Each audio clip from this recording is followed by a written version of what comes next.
And have Democrats wasted the last 2 years of governing over fruitless obsessions?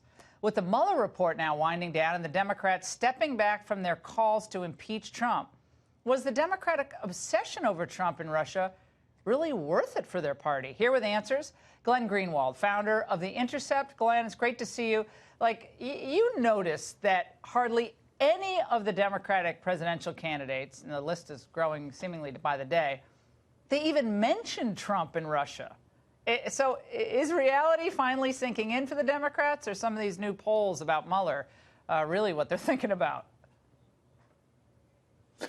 Yeah, we actually saw this, Laura, during the 2018 midterm, where the victorious Democratic candidates, knowing their local districts really well, almost never mention what the Democratic National Committee and MSNBC, excuse the redundancy, have spent the last 2.5 years obsessing on, to the exclusion of virtually everything else, which is not just the claim that Trump colluded with Russia, but that Russia actually controls Donald Trump in some sort of Clancy kind of espionage way as a result of blackmail or other kinds of leverage that disappeared from the winning campaigns of 2018 because they know that people don't wake up in the morning worried about Putin. And the 2020 candidates now see that the wheels are falling off the cart of the Mueller investigation and barely mention it at all in recognition of that fact.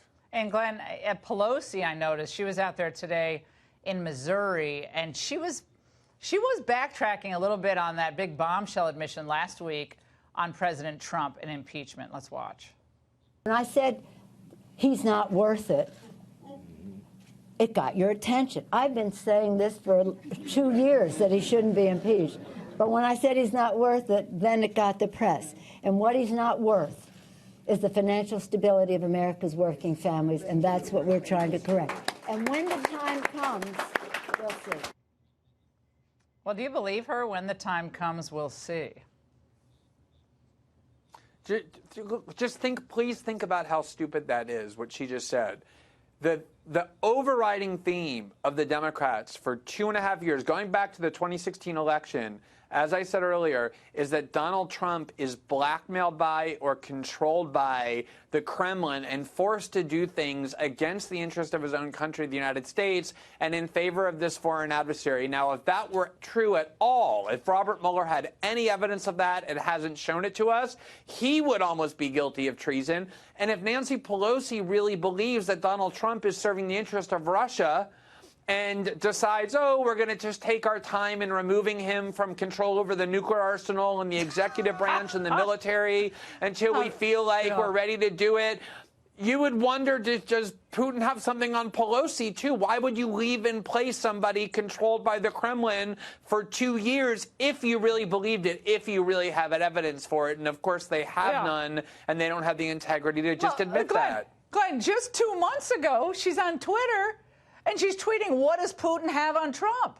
And then the whole press corps in the United States just forgets that she said that. Just 2 months ago.